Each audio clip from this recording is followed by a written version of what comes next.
Oh, lah dalah wong iki. Ki kan rencanaku ki cara oleh ladang kan tak dol swolon. Iya, harga Swolon apa? kan enek wong nyang utun 50 juta. Heeh. 50 juta ki arep tak dol.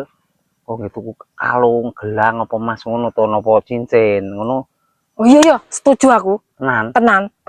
Halaman lho. Heeh, setuju tenan aku iki pokoke. Mas ngene to, nek gitu kalung gelang kan nek cara metu becek, metu layat, metu rewang, iya, anu to ton. Iya. Ketok sawang mok beh. Heeh. Kaetun anune anu eton bojone jan. Anu ngono lho. Ya salah lho Pak Oh kono. iya heeh. Iya to Pak. Wis ben aja terus iki dipotong. Aja ton kan pura-pura itu gua aku. Bukan nganu to ton, kuwi aku tak ketuk kalung gelang emas kuwi to. Dadi nek menurut kowe iki telung warna apa sak warna to ton? Telung warna apike. Telung warna. Oh dadi kemerempiong ngono lho. Oh iya. Oh setuju banget aku. Engko nek tak kekke ya. Iya. Engko tak kekke. Kekno langsung ae. Iki tak kekke aku langsung nang pasar iki. Heeh. Golek menurut pendapatmu telung warna ya. Telung warna pokoke cincin, gelang, kalung kuwi. Kuwi sing jos kuwi janan.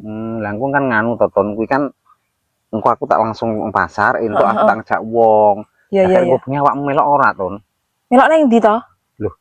Lah kuwi kan nganu to ton kalung gelang kan arep tak nggo gawe nyiseti bocah to ton. Lah aku ki wis kadung Oh, lah dalah wong iki. Teh.